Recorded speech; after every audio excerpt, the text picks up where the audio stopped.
reality as we know it? What if it's just shadows on a wall? Plato's allegory of the cave might be 2,400 years old, but it perfectly describes how we're all trapped in digital echo chambers today, EAAN. That's such a fascinating parallel, Pappy. The way we consume information now really does mirror those ancient prisoners watching shadows. Let me paint the picture. Imagine being chained in a dark cave since birth, only able to see shadows cast on a wall by objects passing in front of a fire behind you. These shadows become your entire reality because they're all you've ever known. So essentially, these prisoners are living in a proto-metaverse, wholly immersed in what we'd call a virtual reality. Exactly. And here's where it gets interesting. Studies show that people spend an average of 7 hours per day looking at screens, essentially staring at modern shadows of reality. That really puts our current social media bubbles into perspective. We're choosing our own caves every day. And just like in Plato's allegory, when someone tries to show us a different perspective, our first instinct is often to reject it. Research shows that when presented with facts that contradict our beliefs, we actually tend to believe our original position more strongly. Hmm. That reminds me of a recent study about confirmation bias in social media algorithms. They found that 70% of what we see online reinforces our existing worldview. The parallel gets even more interesting when we consider what happens next in the allegory. One prisoner gets freed and experiences the real world for the first time. The sunlight literally causes physical pain.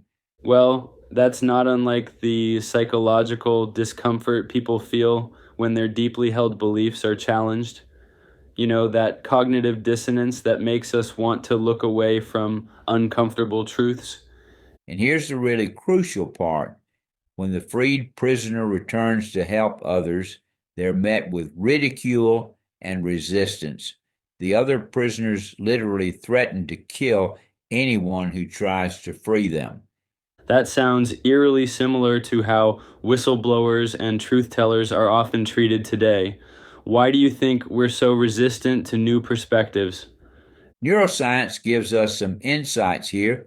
Our brains actually process belief challenges in the same regions that process physical threats.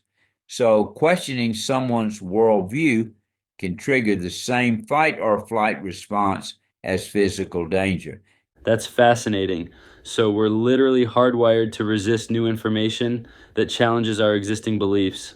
Right? And social media algorithms capitalize on this.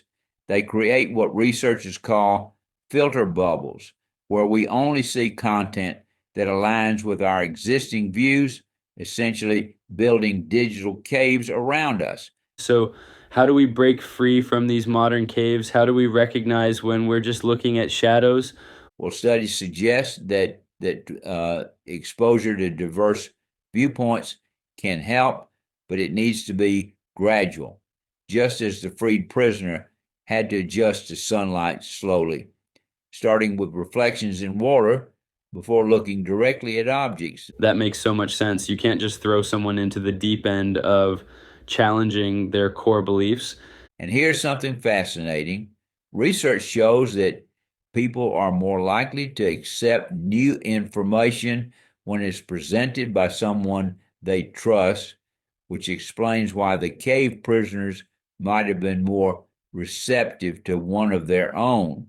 Though I imagine it was still incredibly difficult for that returned prisoner trying to explain concepts that the others had no framework for understanding.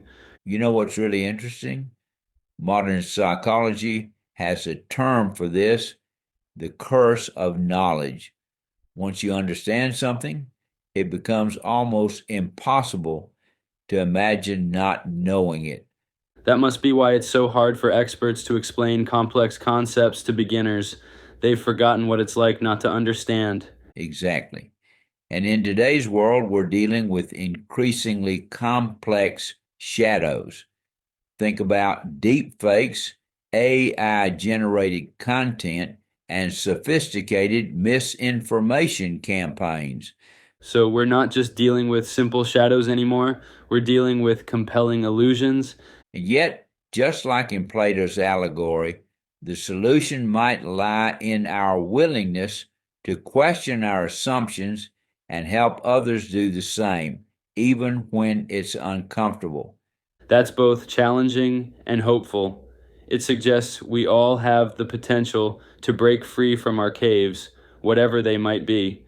The key is maintaining that balance between seeking truth and having compassion for those who might not be ready to see it.